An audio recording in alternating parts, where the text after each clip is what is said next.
안녕하세요. 법무법인 서휘의 김익현 변호사입니다.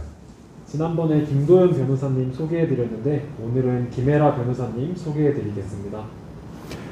요즘도 코로나가 꽤 있는 것 같아 저희가 마스크를 쓰고 영상을 찍습니다. 양해해 주시고요. 그리고 제가 동영상 촬영을 위해서 산 조금 화려한 옷을 입고 찍어 봅니다. 좀 안 어울리더라도 이해해 주세요. 지난번 영상에도 말씀을 드렸습니다만 최근에 김도연, 김애라 변호사님 새로 오셨는데 기존에 계시던 정지현 변호사님과 다 연수원 같은 기수예요. 그래서 저희 법인에서 일하시는 분들 중 사법연수원 출신이 반이 넘었네요. 김애라 변호사님은 저와 같이 일하신 지가 이제 2달 정도 되어 갑니다.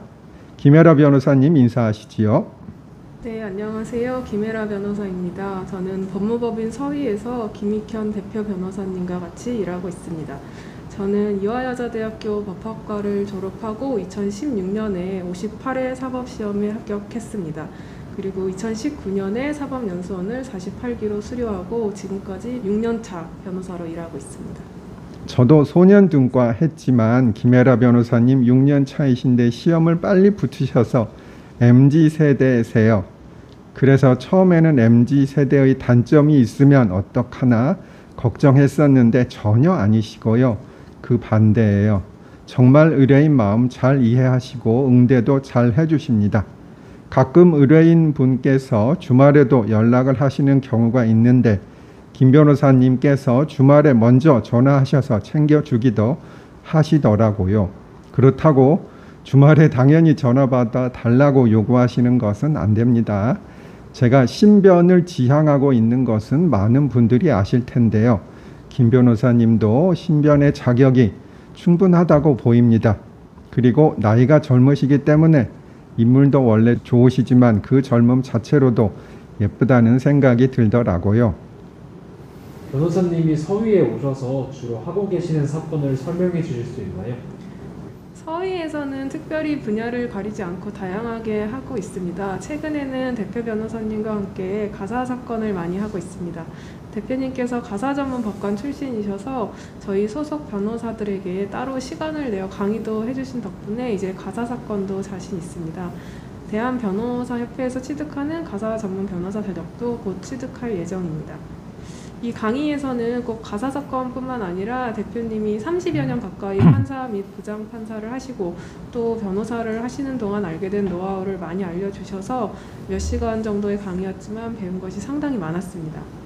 제가 조금 첨언을 하면 책에는 나와 있지 않은 팁이라든가 아니면 놓치기 쉬운 부분을 꼭 짚어서 설명드립니다. 예를 들어 항소 취지 작성을 어떻게 해야 하느냐는 문제는 굉장히 복잡한데 적어도 우리가 일부라도 이겼으면 1심 판결을 전부 취소한다고 쓰면 안 된다는 것이라든지 선정 당사자를 선정할 때 선정 당사자도 선정자 목록에 포함되어야 한다든지 항소 취하에는 상대방의 동의가 필요 없다든지 뭐 그런 내용입니다. 서휘에 오시기 전에는 주로 어떤 사건들을 처리하셨는지 설명해 주실 수 있나요? 제가 서휘에 오기 전에는 특히 의료소송을 다양하게 했었는데 병원 대리, 환자 대리 불문하고 다양하게 해보았고 민사소송, 형사소송뿐만 아니라 행정소송도 많이 해보았습니다.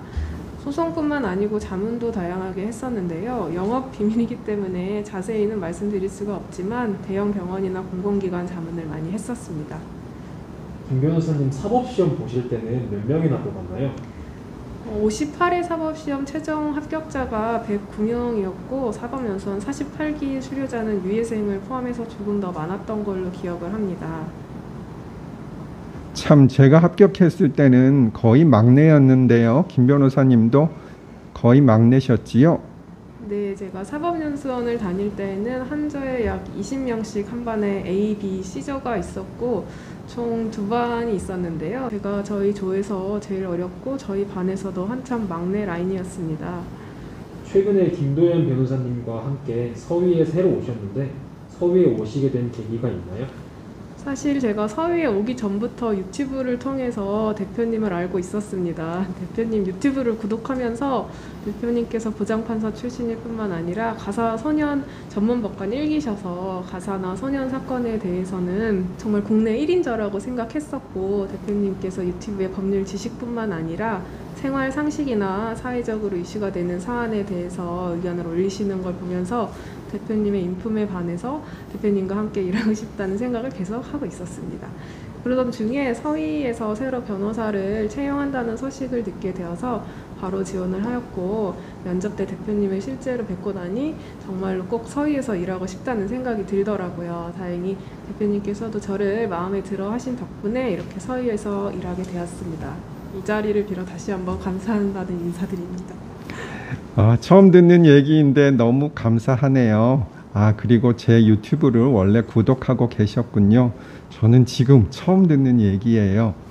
유튜브 말이 나왔으니 말씀드리지만 제가 유튜브 채널이 2개 있다는 사실은 아시는 분들은 다 아실 텐데요. 제 피아노 유튜브 채널이 최근 구독자 수가 아주 많이 늘고 있습니다. 제가 구독자 수가 7,000명, 1만 명을 넘을 때 가장 먼저 인증샷을 보내주시는 분께 상금을 주는 이벤트를 열기도 했는데요. 김 변호사님이 10,000명 이벤트 때 2등을 하셨어요. 그리고 변호사 유튜브도 피아노 유튜브처럼 급증하지는 않으나 지금 8,000명을 넘어서서 곧 1만 명이 될 것 같긴 합니다. 그런데 피아노 1만 명 이벤트 응모는 밤 늦은 시간이었는데 김 변호사님이 해주셔서 깜짝 놀랐습니다. 잠을 늦게 주무시나 봐요. 네, 제가 사건을 맡으면 그 사건에 집중을 많이 하는 편이라서 퇴근하고 나서도 밤 늦게까지 사건에 대해 고민하는 경우가 많습니다.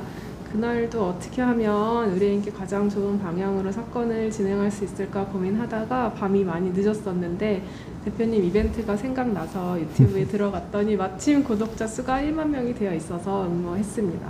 아침에 당첨 결과 보니 제가 됐다고 공지가 떠서 정말 너무 기쁘더라고요.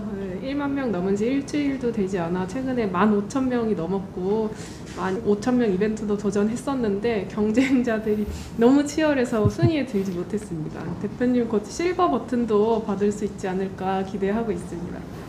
그렇군요. 퇴근하시고도 일을 하신다니 제가 감히 요청드리지 못하지만 가끔이라도 그리 해주시면 너무 감사하겠습니다. 네, 이제는 피해갈 수 없는 시간입니다. 대표님의 단점을 좀 말씀해 주셔야 합니다.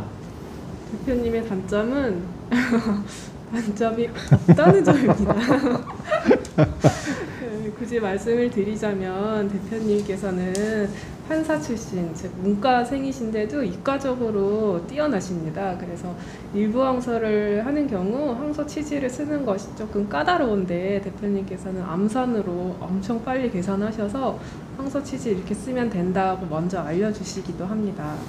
제가 고등학교 때까지도 수학을 사실 영어보다 더 잘하고 이과의 특성도 많이 가지고 있었어요. 제가 대학교 1학년 때 통계학 강의를 들었는데 이과생들도 많이 있는 강의였는데 교수님께 칭찬을 들었고 A+ 성적을 받았던 기억이 있네요.